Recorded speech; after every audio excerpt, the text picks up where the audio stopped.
고대 로마의 번화한 거리, 웅장한 대리석 기둥과 드넓은 빌라들 사이에서 숨겨진 노동력은 끊임없이 노고하며 역사상 가장 위대한 제국 중 하나인 로마의 토대를 형성했다. 이들은 로마의 노예들이었다. 그들의 삶과 노동은 제국 자체만큼이나 다양했다. 철학자 세네카가 루킬리우스에게 보내는 도덕 서한에서 통렬하게 지적했듯이 당신이 노예라고 부르는 자도 당신과 같은 뿌리에서 났고 같은 하늘의 미소를 받으며 당신과 동등한 입장에서 숨쉬고 살고 죽는다는 것을 부디 기억하라. 로마 가정의 중심에는 세비 도메스티치, 즉 가사 노예들이 일상생활의 필수적인 부분으로 자리 잡았다. 기원 후 79년 베수비오 화산이 폭발하여 폼페이를 화산재로 뒤덮었을 때 로마 가정생활의 한 단면이 고스란히 보존되었다. 고고학자들은 이 가사 노예들이 사용했던 주방 도구부터 그들이 잠들었던 작고 비좁은 숙소에 이르기까지 그들의 존재를 입증하는 증거들을 발굴했다. 율리아 펠릭스의 웅장한 빌라에서는 그녀의 개인 시종들의 이름이 새겨져 있는데 집사인 수케수스와 미용사인 카펠라가 그들이다. 이 노예들은 종종 고도로 숙련되고 교육받았으며 심지어 주인 자녀들의 가정교사로 봉사하기도 했다. 티베리우스와 클라우디우스 황제 재위 기간 로마에서 가르쳤던 유명한 문법학자 렘미우스 팔라이모는 그의 주인 아들과 함께 교육받았던 전직 노예였다. 키케로와 그의 노예 티로의 관계는 주인과 가장 신뢰받는 하인들 사이의 복잡한 역학관계를 잘 보여준다. 키케로의 비서이자 신복으로 봉사했던 티로는 매우 귀하게 여겨져 키케로는 그의 형 퀸투스에게 보낸 편지에 이렇게 썼다. 나는 이야기할 사람도 즐거움을 느낄 사람도 아무도 없다. 티로가 나와 함께 있지 않다. 티로는 결국 자유를 얻었고 키케로의 작품을 출판하여 후세에 보존했다. 그는 또한 티로식 속기로 알려진 속기 시스템을 발명하기도 했다.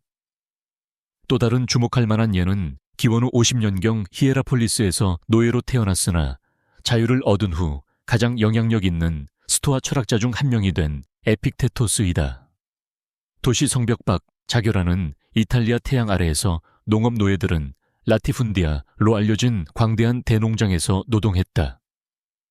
수천 에이커에 달하는 이 거대한 농장들은 로마 농업 경제의 중추였다.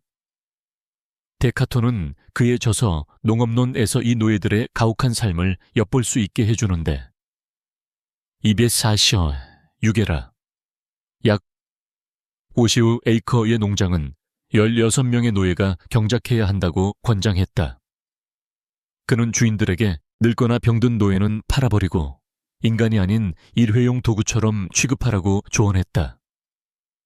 이러한 사고방식의 단적인 예는 부유한 로마 기사였던 베디우스 폴리오에게서 찾을 수 있는데 그는 불복종하는 노예들을 칠성장어에게 먹이로 주었다고 알려져 있다. 아우구스투스 황제가 그와 식사를 할 때 이 관행에 너무나 경악하여 폴리오의 값비싼 술잔들을 모두 부수고 그의 연못을 메우라고 명령했다. 기원 후 1세기의 정점에 달했던 라티푼디아 시스템은 너무나 광범위해서 데플리니우스는 그의 박물집에서 이렇게 한탄했다. 가장 거대한 토지들이 이탈리아를 망쳤고 이제는 지방들도 망치고 있다. 수많은 이름 없는 노예들이 경작했던 이 광대한 농장들은 제국을 먹여 살릴 곡물, 올리브유, 와인을 생산했다. 이 농업 노예 제도의 규모는 막대했다. 예를 들어 그의 노예 중 한 명에게 살해당한 로마 원로원 의원 페다니우스 세쿤두스는 도시 내 그의 가정에만 400명이 넘는 노예를 소유했다. 이 사건은 로마법에 따라 관례적으로 페다니우스의 모든 가사 노예를 처형할 것인지에 대한 논쟁을 원로원에서 불러 일으켰다. 농업 노예들의 익명적인 고된 노동과 극명한 대조를 이루며 검투사들은 위험하고 때로는 영광스러운 삶을 살았다. 로마의 유명한 루두스 마그누스와 같은 검투사 학교들은 노예들을 대중 오락을 위한 전사로 훈련샷, 훈련시켰다. 검투사의 삶은 잔인했지만 명성 심지어 자유로 가는 길을 제공할 수도 있었다. 아마 역사상 가장 유명한 검투사인 스파르타쿠스는 로마 공화국의 토대를 뒤흔든 노예 반란을 이끌었다. 궁극적으로 패배했지만 그의 이야기는 여러 세대에 걸쳐 영감을 주었으며 노예가 된 대중의 잠재적인 힘을 부각시켰다. 제3차 노예전쟁으로 알려진 이 반란은 2년 동안 지속되었고 그 절정에는 약 12만 명의 탈출 노예와 자유 빈민들이 참여했다. 플루타르코스는 스파르타쿠스가 마르쿠스 리키니우스 크라수스의 군대에 의해 마침내 궁지에 몰렸을 때 마지막 전투 전에 극적으로 자신의 말을 죽이며 이렇게 선언했다고 전한다. 내가 승리한다면 말들이 넘쳐날 것이고 패배한다면 말들이 필요 없을 것이다.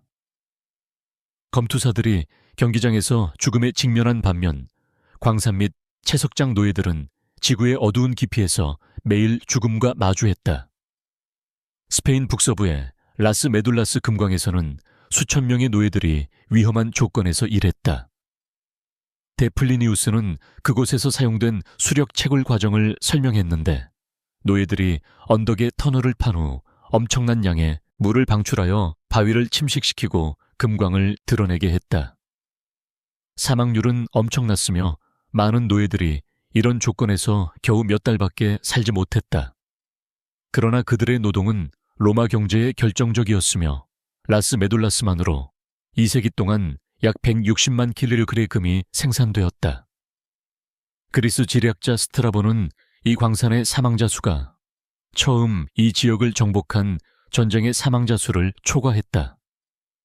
이 노예들은 엄청난 고난을 견뎌냈는데 그들은 땅속에서 끊임없이 통로와 갱도를 파는 것뿐만 아니라 밤낮으로 교대 근무를 했다고 기록했다. 이 불행한 영혼들 중 많은 이들은 다시는 햇빛을 보지 못하고 어둡고 축축한 터널 속에서 죽었으며 그들의 시신은 종종 쓰러진 그 자리에 방치되었다. 로마의 박물학자 데플리니우스는 그의 박물집에서 북서 히스파니아 금광의 노예들이 램프의 빛을 이용하여 산을 뚫었고 이 램프의 지속시간이 교대 근무의 기준이 되었다. 몇 달 동안 광부들은 햇빛을 보지 못했다고 기록했다.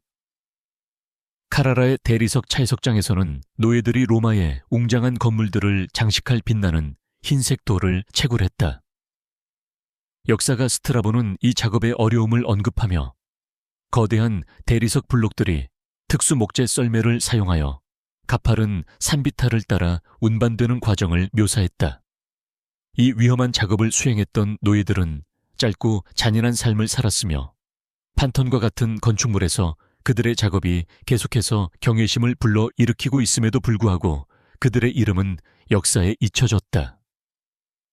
기원 후 2세기로 거슬러 올라가는 차해석장 근처에서 발견된 비문에는 20세의 나이로 떨어진 대리석 블록에 깔려 사망한 포이부스라는 노예의 이름이 언급되어 있다. 이러한 비극은 흔했지만 대리석에 대한 수요는 결코 끊이지 않았다. 아우구스투스 황제는 유명하게 이렇게 자랑했다. 나는 로마를 벽돌 도시로 발견했지만 대리석 도시로 남겼다. 이 사적 노예의 바닷속에서 독특한 범주가 나타났는데 바로 셀비 푸브리치, 즉 공공 노예들이었다. 이들은 사적인 시민이 아닌 국가가 소유했으며 종종 사적 노예들보다 더 나은 조건을 누렸다. 로마에서 공공 노예들은 신전을 관리하고 행정 업무를 보조했으며 심지어 도시의 유명한 분수와 목욕탕에 물을 공급하는 복잡한 수도 시스템을 관리하는 데 도움을 주었다. 기원 후 123년의 한 비문에는 수도 관리국의 서기로 일했던 나르키수스라는 공공노예가 언급되어 있는데 이는 이 노예들이 가질 수 있었던 책임 있는 직책을 보여준다.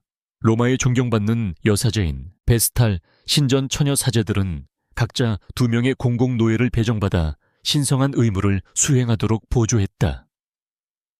이 노예들은 다른 대부분의 노예와 달리 자유를 상징하는 펠트 모자인 필루스를 착용하는 것이 허용되었는데 이는 그들의 높은 지위를 나타냈다. 로마 노예들의 삶은 다양하면서도 어려웠다.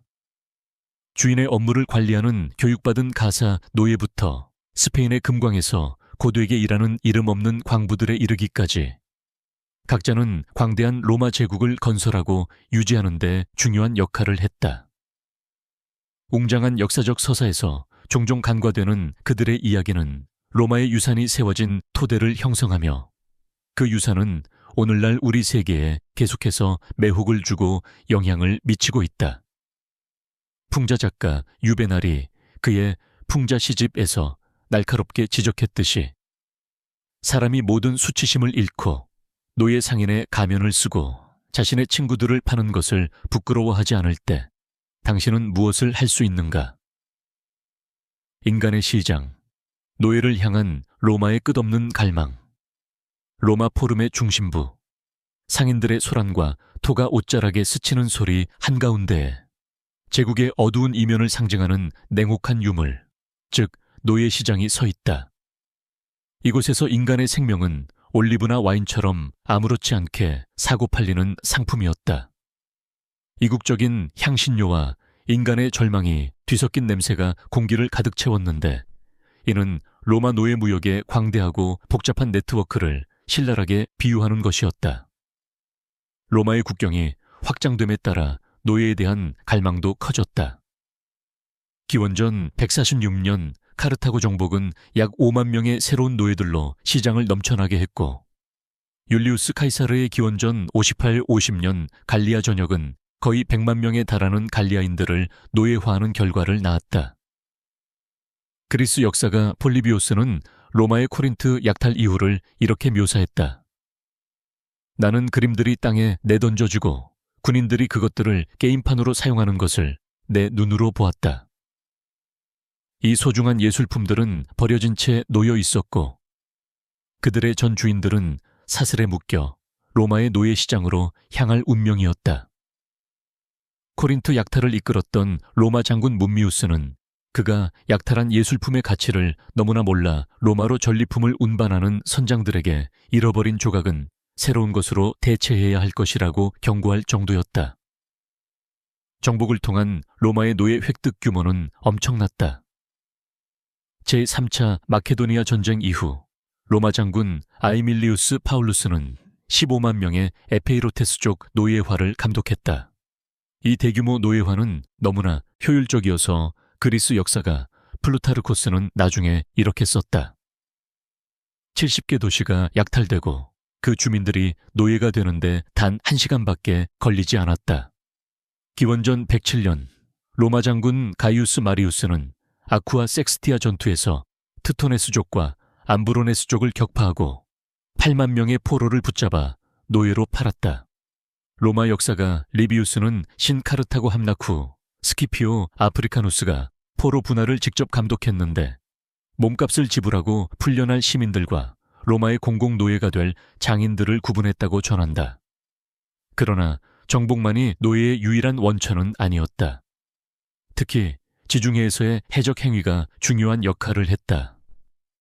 주요 노예 무역 중심지였던 델로스 섬에서는 기원전 2세기 절정기에 하루 최대 1만 명의 노예가 거래되었다. 로마 웅병아 키케로는 베레스에 대한 연설에서 시칠리아의 부패한 총독이 해적들과 공모하여 해안 마을을 습격하고 붙잡은 주민들을 노예로 팔도록 허락했다고 전했다. 특히 악명 높은 사건 중 하나는 젊은 율리우스 카이사르가 킬리키아 해적들에게 납치된 일인데 그는 포로 생활 동안 돌아와 그들을 모두 십자가에 못 박겠다고 농담했고 몸값이 지불되고 풀려난 후 나중에 이 약속을 이행했다. 망고네스로 알려진 전문 노예 상인들은 제국 전역에서 활동하며 다양한 지역에서 노예를 조달하고 번화한 시장으로 운송했다. 이 상인들은 교활하고 종종 비양심적인 방법으로 유명했다. 로마 농업작가 바로는 그의 저서 농업론에서 잠재적인 구매자들에게 노예의 몸에 연고를 발라 더 좋은 상태로 보이게 하는 상인들을 조심하라고 조언했다. 일부 상인들은 나이든 노예의 머리카락을 염색하거나 화장을 하여 결점을 숨기기도 했다. 가장 악명 높은 노예 상인 중 한 명은 타누스라는 사람으로, 그는 한때 두 소년을 마르쿠스 안토니우스에게 팔면서 그들의 가치를 높이기 위해 쌍둥이라고 주장했다. 안토니우스가 속임수를 발견했을 때 소년들은 다른 언어를 사용했고 분명히 혈연 관계가 아니었다. 그는 설명을 요구했다. 타누스는 뻔뻔스럽게도 이러한 차이점 때문에 그들이 더 가치 있다고 주장하며 그의 재치로 안토니우스를 감탄시켰다. 로마 제국의 경제는 노예 무역과 깊이 얽혀 있었다. 기원 후 1세기에는 노예가 이탈리아 인구의 3조현 40%를 차지했으며 로마시 자체에 최대 40만 명의 노예가 거주했을 것으로 추정된다. 노예 무역은 너무나 수익성이 높아서 아우구스투스 황제는 노예 판매에 4%의 세금을 부과했는데, 이는 이러한 인간, 상거래의 규모와 국가가 이에 얼마나 의존했는지를 보여준다. 쿼드라게시마 만키피오름으로 알려진 이 세금은 제국 재정에 상당한 수입을 가져다 주었다. 노예 시장은 로마 도시들에서 흔한 광경이었다. 로마에서 가장 큰 시장은 카스토르 신전 근처에 위치했으며 노예들은 회전하는 단상 위에 서 있었고 그들의 지위를 나타내기 위해 발에는 흰색 분필이 칠해져 있었다. 시장을 규제했던 쿠를 아이들레스의 명령에 따라 각 노예는 자신의 출신, 기술, 결함 등을 상세히 적은 명찰을 달고 있었다. 로마 극작가 플라우투스는 그의 희극 페르시아인에서 이러한 관행을 풍자하며 딸을 이국적인 노예로 팔려고 하면서 존재하지 않는 음악적 재능을 자랑하는 인물을 묘사했다. 실제로 숙련된 노예들은 매우 귀하게 여겨졌다. 기원 후 2세기에 활동했던 의사 갈레노스는 6만 세스테르티우스에 팔린 노예 의사에 대해 언급했는데, 이는 전문 지식에 부여된 높은 가치를 증명한다. 판매 과정은 종종 굴욕적이고 철저했다. 잠재적 구매자들은 가축을 확인하듯이 노예들의 치아, 근육, 심지어 신체적 특징까지 검사할 수 있었다.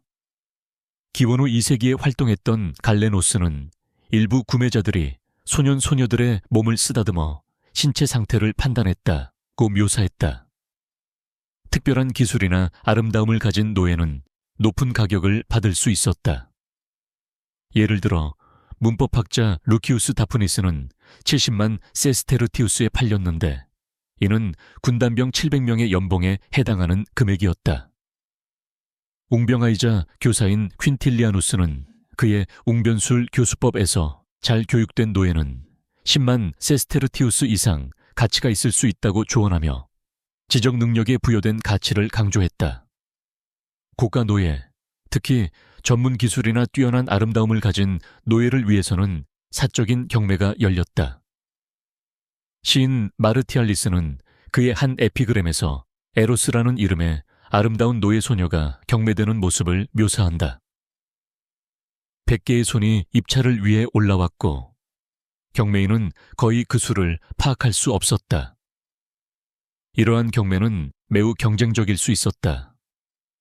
수에토니우스는 아우구스투스 황제가 노예 요리사를 위해 20만 세스테르티우스를 지불한 적이 있다고 전하는데, 이는 황제의 부와 로마 상류 사회에서 요리 기술에 부여된 가치를 반영하는 천문학적인 금액이었다. 포름 위로 해가 지면서 노예 시장의 긴 그림자를 드리울 때 그날의 거래는 끝난다.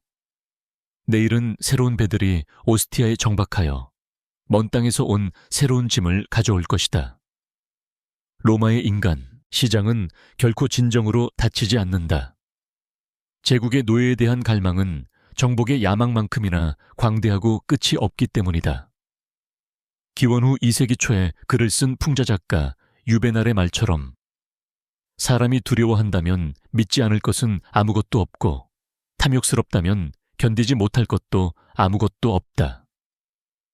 그리고 로마의 노예 시장에서는 두려움과 탐욕 모두가 최고로 군림했으며, 이는 역사상 가장 위대한 제국 중 하나를 수많은 노예들의 등골 위에서 건설했던 복잡하고 종종 잔인했던 사회를 증명하는 것이었다. 속박된 영혼, 로마 노예 생활의 잔혹한 현실, 로마의 웅장함의 그림자 아래 대리석 기둥과 금박을 입힌 신전들 밑에는 상상할 수 없는 고통의 세계가 놓여 있었다. 로마 노예들의 삶은 고통으로 새겨졌고 그들의 날들은 끊임없는 고된 노동과 고문의 행진이었다. 새벽녘부터 밤이 깊어질 때까지 이 인간 재산들은 그들의 인간성 자체가 부정당하고 그들의 몸과 마음이 주인의 변덕에 따라 사용되고 학대당하는 영역에서 존재했다. 철학자 세네카가 그의 도덕론에서 통렬하게 지적했듯이 노예 제도는 영혼의 죽음이다.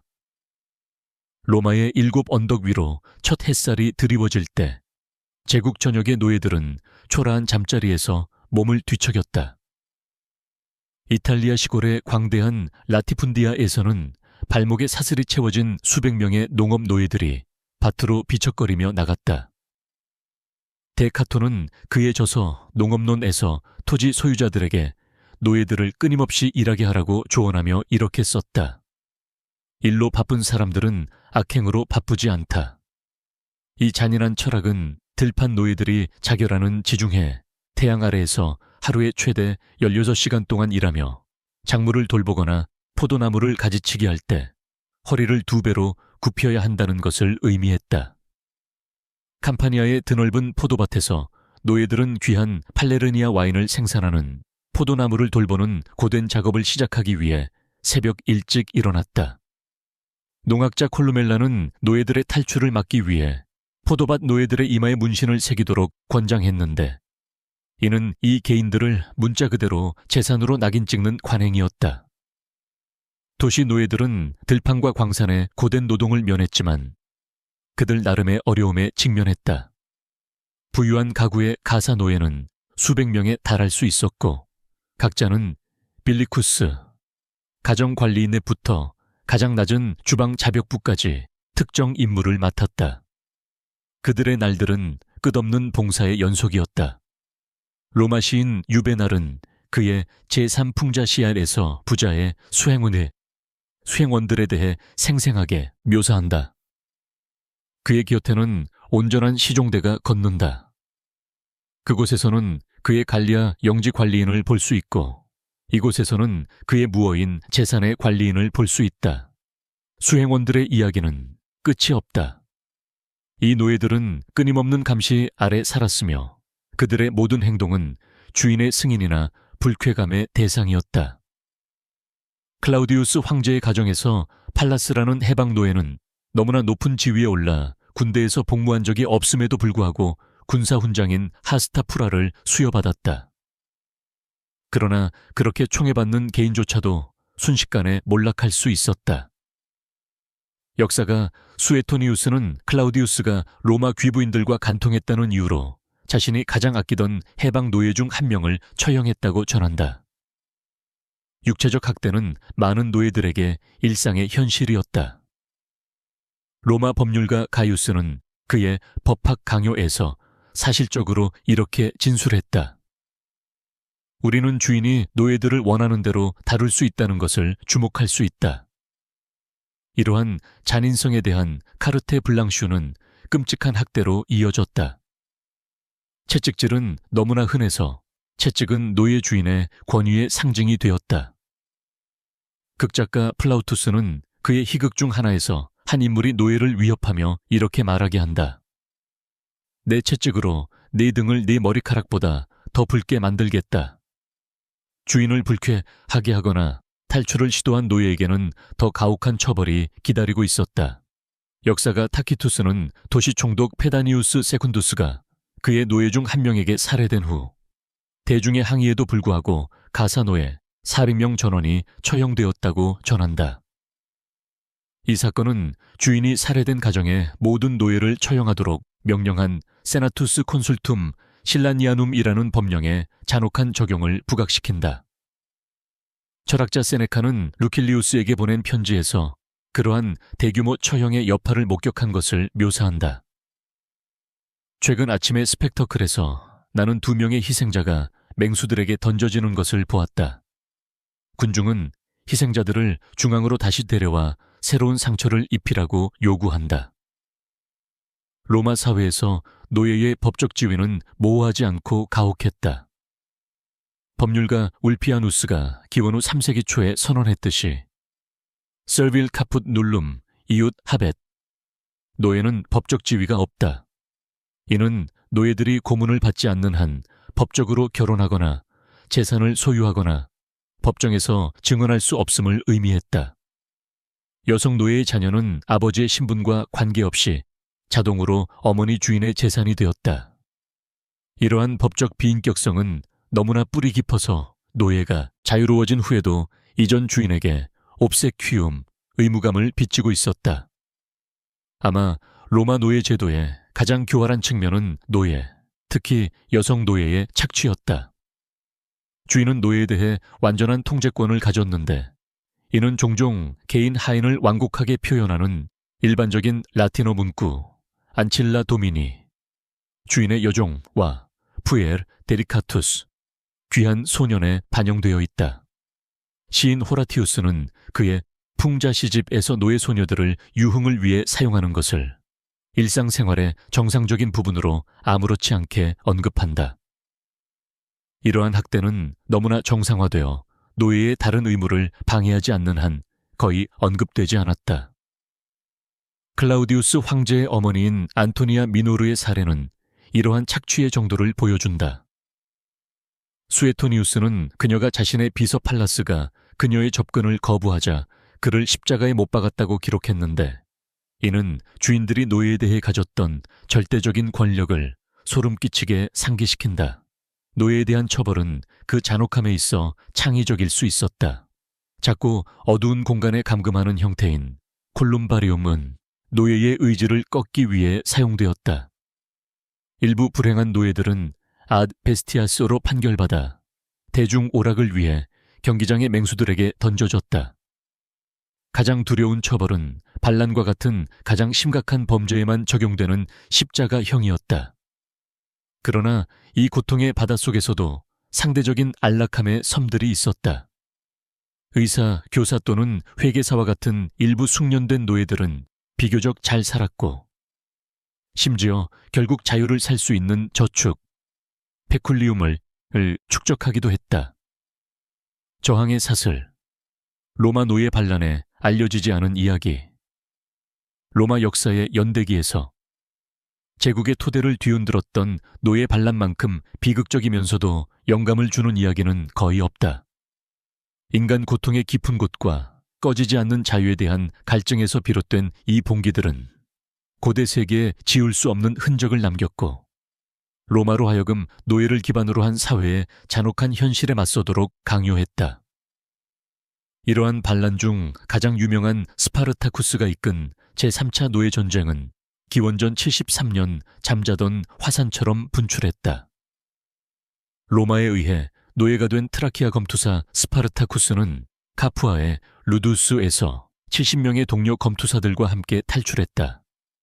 그의 공모자들 중에는 갈리아 전사인 크릭수스와 갈리아 출신의 숙련된 검투사 오이노마우스가 있었다. 주방 도구와 깨지지 않는 의지 외에 가진 것이 거의 없던 그들은 경비병들을 제압하고 시골로 도망쳤다. 그들의 첫 목표는 베수비오 화산이었고 그곳에 임시 거점을 마련했다. 로마는 이 작은 도망자 집단이 곧 지구상에서 가장 강력한 제국의 심장에 공포를 심어줄 군대로 성장할 것이라는 사실을 알지 못했다. 스파르타쿠스의 탈출 소식이 퍼지자 이탈리아 전역의 노예들이 그의 깃발 아래로 모여들었다. 반란군은 수만 명으로 불어났는데 검투사, 농장 노동자, 가사 노예들이 자유라는 공통된 꿈으로 뭉친 오합지졸이었다. 그들은 신속하게 움직여 처음에는 사소한 소동으로 치부되었던 반란을 진압하기 위해 급히 모인 로마군을 능가했다. 플루타르코스는 스파르타쿠스가 전술적 재능을 발휘하여 포도나무 덩굴을 이용해 베수비오 화산에 가파른 경사면을 내려와 그들이 갇혔다고 생각했던 로마군을 기습하고 격파했다고 전한다. 프라이토르 클라우디우스 글라베르에 대한 이 승리는 노예 반란군이 전문 로마군을 물리칠 수 있음을 보여주는 중요한 순간이었다. 승리는 계속 이어졌다. 이탈리아 남부 투리에서 스파르타쿠스는 프라이토르 가이우스 클라우디우스 글라베르를 물리쳤고, 이탈리아 중부 피케놈 근처에서 푸블리우스 바리니우스의 군대를 격파했다. 로마 역사가 아피아누스는 스파르타쿠스가 바리니우스의 말까지 붙잡았다고 전하는데, 이는 로마의 자존심에 굴욕적인 일격이었다. 승리할 때마다 더 많은 노예들이 반란에 가담했고, 심지어 스파르타쿠스의 카리스마와 약탈의 약속에 이끌린 일부 자유인들도 반란군에 합류했다. 절정기에 스파르타쿠스의 군대는 12만 명에 달했을 수도 있다. 그들은 이탈리아 남부 캄파니아에서 북부 무티나, 현대 모데나까지 이탈리아 전역을 휩쓸며 파괴된 라티푼디아, 대규모 노예 농장의 흔적을 남겼다. 그러나 행운의 바람은 변덕스러웠고 로마는 그리 쉽게 무너지지 않았다. 기원전 71년, 원로원은 로마에서 가장 부유하고 야심만만한 인물 중 한 명인 마르쿠스 리키니우스 크라수스에게 반란 진압 임무를 맡겼다. 크라수스는 8개 군단으로 이루어진 대규모 군대를 일으켜 스파르타쿠스를 끈질기게 추격했다. 그는 고대 처벌인 십진법 처형을 부활시켜 자신의 병사들 중 10명당 1명을 처형하며 철저한 규율을 심었다. 초기 패배 후 마지막 전투는 이탈리아 남부 실레르 강 근처에서 벌어졌다. 그곳에서 스파르타쿠스는 마지막 항전을 벌였다. 아피아누스는 전투 전에 스파르타쿠스가 극적으로 자신의 말을 죽이며 이렇게 선언했다고 전한다. 내가 승리한다면 훨씬 더 좋은 말들을 많이 얻을 것이고, 내가 패배한다면 이 말은 필요 없을 것이다. 고대 영웅들을 연상시키는 이 행위는 갈등의 서사적인 성격을 강조했다. 전투는 학살이었다. 스파르타쿠스는 크라수스와 1대1 대결을 벌이려 로마군 진영을 뚫고 나아갔지만 그에게 도달하기 전에 쓰러졌다. 플루타르코스는 스파르타쿠스가 필름 투창에 허벅지를 다쳤음에도 불구하고 무릎을 꿇은 채 칼을 휘두르며 계속 싸웠다고 기록했다. 그의 군대는 전멸했고 생존자들은 무자비하게 추격당했다. 잔혹한 탄압의 마지막 행위로 크라수스는 카푸아에서 로마에 이르는 아피아 가도를 따라 6,000명의 붙잡힌 반란군을 십자가에 못 박았는데 120마일에 걸쳐 뻗어 있는 십자가의 숲은 반란의 대가를 암울하게 상기시켰다. 수십 년 후 글을 쓴 로마 시인 호라티우스는 그의 에포데스아에서 이 끔찍한 광경을 언급하며 이렇게 말했다. 맹금들조차 그러한 잔치 앞에서 공포에 질려 뒷걸음질 친다. 그러나 제3차 노예전쟁은 노예 저항의 긴 교향곡에서 단지 클라이맥스에 불과했다. 40년 전 시칠리아는 스파르타쿠스가 일으킬 혼란을 예고하는 2차례의 대규모 노예 반란으로 흔들렸다. 제1차 노예전쟁은 신의 영감을 받았다고 주장하는 은우스라는 시리아 노예가 이끈 반란이 섬 전체를 빠르게 휩쓸면서 시작되었다. 불을 뿜고 미래를 예언할 수 있다고 알려진 은우스는 그의 추종자들에 의해 왕으로 선포되었고 안티오쿠스라는 왕의 이름을 사용했다. 20만 명으로 불어난 그의 군대는 엔나시를 점령하고 그들을 진압하기 위해 파견된 여러 로마군을 물리쳤다.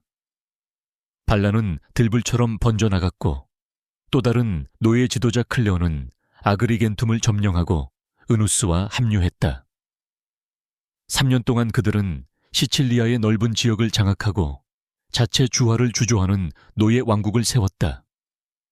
고고학자들이 발견한 일부 주화에는 안티오쿠스 왕이라는 명문이 새겨져 있었는데 이는 합법성에 대한 대담한 주장이었다. 푸블리우스 루필리우스 휘하에 대규모 집정관군이 도착해서야 마침내 반란은 진압되었다. 은우스는 붙잡혀 감옥에서 죽었는데 이로 인해 이가 산채로 먹었다고 전해진다. 수천 명의 그의 추종자들은 십자가에 못 박혔다. 로마의 대응의 잔혹함은 그리스 역사가 디오도로스 시쿨루스에 의해 기록되었는데 그는 이렇게 썼다. 시칠리아 전역은 십자가에 못 박힌 노예들의 시체로 가득 찼다. 겨우 한 세대가 지난 후 시칠리아는 다시 폭발했다. 제2차 노예 전쟁은 트리폰이라는 왕의 이름을 사용한 살비우스와 점성술로 유명한 킬리키아인 아테니온이 이끌었다. 다시 한번 반란군들은 도시를 점령하고 로마군을 물리치고 섬 대부분을 장악했다. 로마 역사가 디오도로스 시쿨루스는 반란군들이 방해받지 않고 시골을 황폐화시키고 로마인들의 영지를 약탈했다고 기록했다. 살비우스는 심지어 트리오칼라의 왕궁을 세웠고 의회와 경호원들을 두어 헬레니즘 군주의 위엄을 모방했다. 4년과 집정관 마니우스 아퀼리우스의 직접적인 개입이 필요해서야 마침내 봉기는 진압되었다.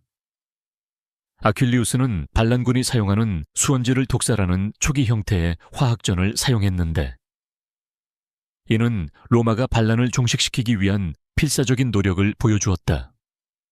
이러한 대규모 반란은 노예 저항의 가장 눈에 띄는 징후였지만 유일한 것은 아니었다. 제국 전역에서 노예들은 수없이 많은 소규모 저항 행위에 가담했다. 가정에서는 노예들이 주인의 소유물을 훼손하거나 느리거나 서투르게 일하거나 음식이나 귀중품을 훔칠 수 있었다. 로마 농업작가 콜루멜라는 그의 저서 농업론에서 토지 소유자들이 노예들을 면밀히 감독하라고 조언하며 이렇게 언급했다. 노예는 주인에 의해 자주 방문되어야 한다. 그러면 그들은 자신의 임무에 더 조심하고 주의를 기울일 것이다. 이러한 끊임없는 감독의 필요성은 노예들이 그들의 처지에 계속해서 저항했음을 말해준다. 어떤 이들은 탈출을 시도했는데 그중 안드로클레스의 이야기는 아울루스 갤리우스가 그의 아테네 밤에서 서술했다. 아프리카에서 주인을 피해 도망친 후 안드로클레스는 3년 동안 동굴에서 살면서 사자의 발에서 가시를 제거하여 사자와 친구가 되었다. 나중에 붙잡혀 경기장에서 맹수에게 먹히는 형을 선고받았을 때 그 사자가 그를 알아보고 공격하기를 거부하면서 그는 구원받았다. 이 이야기가 사실이든 아니든 로마인들이 노예 저항 이야기에 매료되었고 주인과 노예 사이의 복잡한 관계를 보여준다. 다른 형태의 저항은 더 미묘했다. 도시 가정의 노예들은 주인에 대한 소문을 퍼뜨려 그들의 명성을 훼손할 수 있었다. 스포루스라는 노예처럼 거세당하고 네로 황제와 결혼한 노예는 주인을 통해 영향력을 행사하는 방법을 찾았다. 네로 사후, 스포루스는 그 후 3명의 황제의 동반자가 되었는데 이는 노예 제도 내에서도 복잡한 권력 역학 관계가 작용했음을 보여준다. 속박에서 기회로 로마 해방 노예들의 씁쓸하면서도 달콤한 여정. 로마 사회의 광활한 테피스트리에서 해방 노예, 남성 및 여성만큼 복잡하고 정교하게 짜여진 실타래는 거의 없었다. 리베르티로 알려진 이 전 노예들은 봉사와 자유라는 두 세계를 넘나들며 독특하고 종종 위태로운 위치를 차지했다. 그들의 이야기는 넉마주의에서 부자가 된 이야기부터 가슴 아픈 고군분투에 이르기까지 고대 로마의 사회 역학과 존엄성 및 자기 결정권을 향한 인간 정신의 끊임없는 추구를 매력적으로 엿볼 수 있게 해준다. 로마 노예가 자유를 얻는 길은 마누미시온, 노예 해방으로 알려져 있었는데 이는 변화무쌍하면서도 다양했다. 어떤 노예들은 수년간의 충성스러운 봉사를 통해 자유를 얻었고 어떤 노예들은 자유를 살 만큼 충분한 돈을 모았다. 공식적인 노예 해방 행위는 종종 치안관 앞에서 이루어졌는데 이는 재산에서 인간으로의 전환을 알리는 엄숙한 의식이었다. 기원전 19년 아우구스투스 제위 기간에 렉스 엘리아 센티아가 통과되어 노예 해방에 대한 더 엄격한 규정을 마련했는데 여기에는 노예의 최소 연령 30세, 주인의 최소 연령 20세가 포함되었다.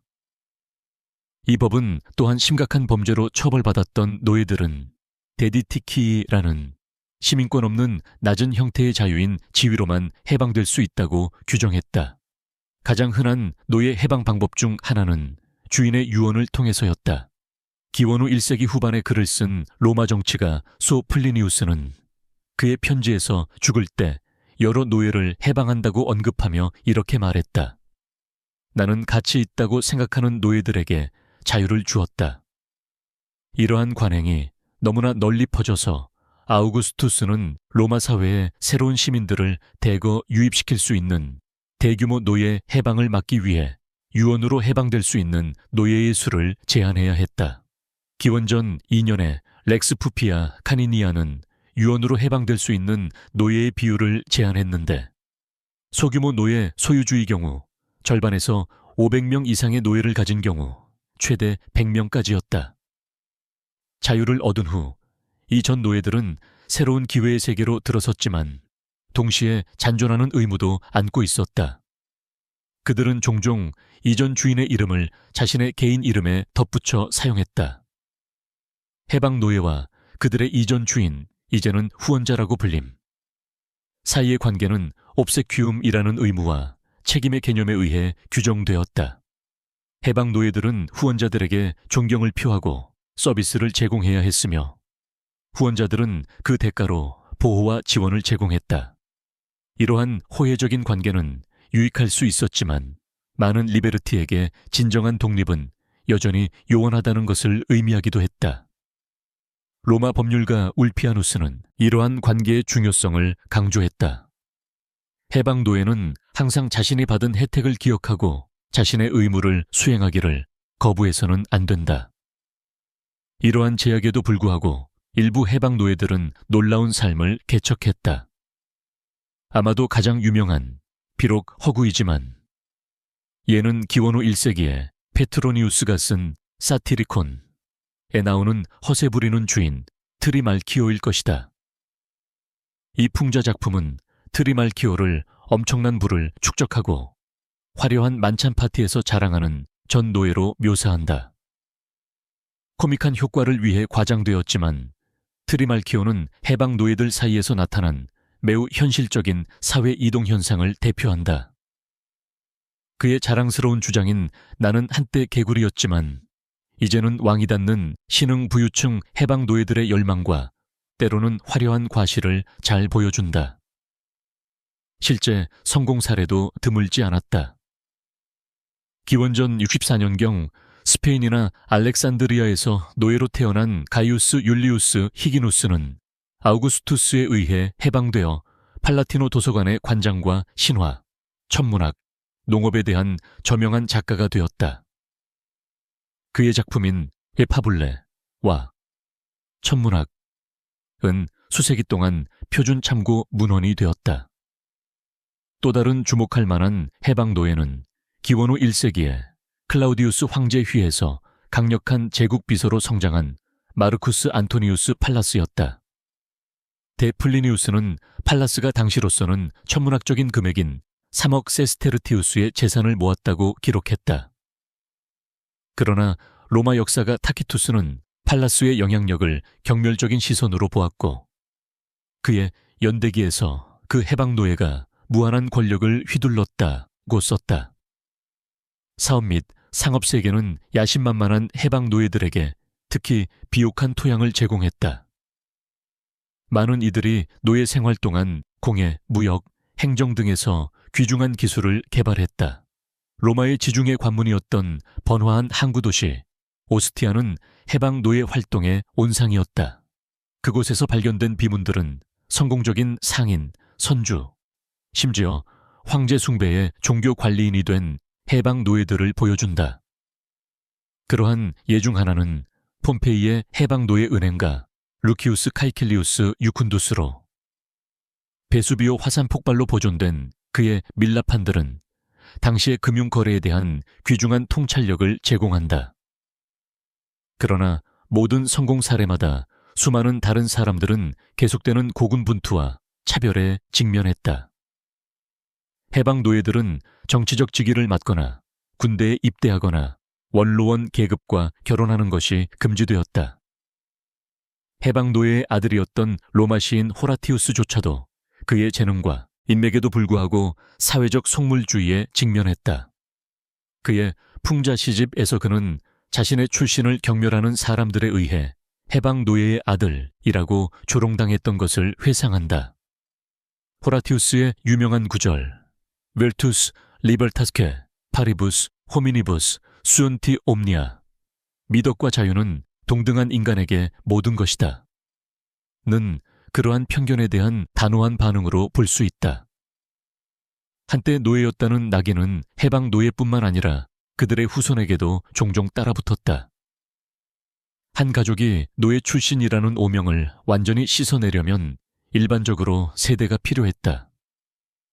이러한 뿌리 깊은 편견은 클라우디우스 황제에게 애트리뷰트된 인용구에 반영되어 있는데 그는 한 번 해방 노예는 영원히 해방 노예라고 말했다고 전해진다. 네로 황제는 그의 많은 결점에도 불구하고 해방 노예들을 보호하기 위한 조치를 취했으며 한 번 부여된 자유를 후원자들이 철회하기 어렵게 만드는 법률을 통과시켰다. 그러나 이러한 어려움에도 불구하고 로마 사회에서 마누미시온 제도와 해방 노예들의 존재는 고대 세계에서는 드물었던 사회의 이동성을 나타냈다. 그리스 역사가 할리카르나소스의 디오니시우스는 로마인들이 전 노예들을 시민권으로 통합하는 관행에 경탄하며 이를 작고 경멸받던 민족이 극도로 위대하고 강력한 국가로 성장하게 한 훌륭한 관습이라고 불렀다. 일부 해방 노예들은 그들에게 부과된 사회적, 법적 제약을 헤쳐나갈 혁신적인 방법을 찾았다. 직접적으로 정치에 참여할 수 없었기 때문에 그들은 종종 후원자를 통해 또는 콜레기아로 알려진 영향력 있는 전문 길드에 가입하여 영향력을 행사했다. 오스티아에 있는 해방노예 푸주간 주인 루키우스 아우렐리우스 헤르미아의 묘비는 그의 푸주간 길드 회원 자격과 부유한 해방노예들이 종종 맡았던 명예로운 종교지구인 아우구스탈레스르 로서의 역할을 자랑스럽게 선포한다. 이러한 콜레기아는 경제적 지원뿐만 아니라 공동체 의식과 존엄성을 제공했다. 개별 해방 노예들의 이야기는 로마 사회생활의 복잡성을 생생하게 엿볼 수 있게 해준다. 기원 후 50년경 히에라폴리스에서 노예로 태어나 당대 가장 유명한 스토아 철학자 중 한 명이 된 에픽테토스를 생각해보라. 자유와 명성을 얻었음에도 불구하고 에픽테토스는 자신이 가르친 스토아 원칙을 구현하며 소박하게 살았다. 그의 제자 아리아누스가 기록한 그의 가르침은 개인 윤리와 자신의 환경과 상관없이 미덕을 추구하는 것을 강조하며 오늘날에도 독자들에게 계속 영감을 준다. 에픽테토스의 유명한 명언 스스로의 주인이 아닌 자는 자유롭지 못하다 는 그의 철학을 요약하며 많은 해방 노예들의 경험에 공명한다. 또 다른 가슴 아픈 이야기는 미래의 베스파시아누스 황제의 오랜 동반자가 된 해방 노예 안토니아 카이니스에 대한 것이다. 낮은 출신에도 불구하고 카이니스는 날카로운 지성과 뛰어난 기억력으로 유명했다. 역사가 수에토니우스는 그녀가 상당한 부와 영향력을 축적했으며 종종 청원자들을 대신하여 국세에 개입했다고 전한다. 베스파시아누스와의 그녀의 관계는 수십 년간 지속되었고 비록 그녀의 신분 때문에 법적으로 결혼할 수는 없었지만 그는 그녀를 사실상 아내로 대우했다. 그녀가 죽은 후 베스파시아누스는 그녀의 기억을 계속 기렸는데 이는 사회적 경계를 넘어 형성될 수 있었던 깊은 유대감을 증명한다. 역사의 이장의 작별을 구하면서 기원전 44년에 그의 논문 의무론에서 위대한 로마 웅병아이자 정치가인 마르쿠스 툴리우스 키케로가 썼던 말을 기억하자. 우리가 동료 시민들을 존중해야 하지만 외국인들은 존중하지 않아야 한다고 말하는 자들은 인류의 보편적 형제애를 파괴하는 것이다. 그리고 이것이 파괴될 때 친절, 관대함, 선량함, 정의 모두가 함께 파괴된다. 로마의 7 언덕 위로 해가 지면서 우리는 수많은 알려지지 않은 이야기들의 속삭임을 뒤로한다. 꿈을 꾸었던 노예들, 노력했던 해방 노예들, 그리고 그 자신의 모순과 씨름했던 사회의 이야기들. 그들의 이야기가 계속해서 우리에게 정보를 제공하고 영감을 주며 자유의 소중한 본질을 상기시켜 주기를 바란다. 친애하는 시청자 여러분, 역사의 연대기를 통한 또 다른 역사적 여정에서 다시 만날 때까지 안녕히 계시라.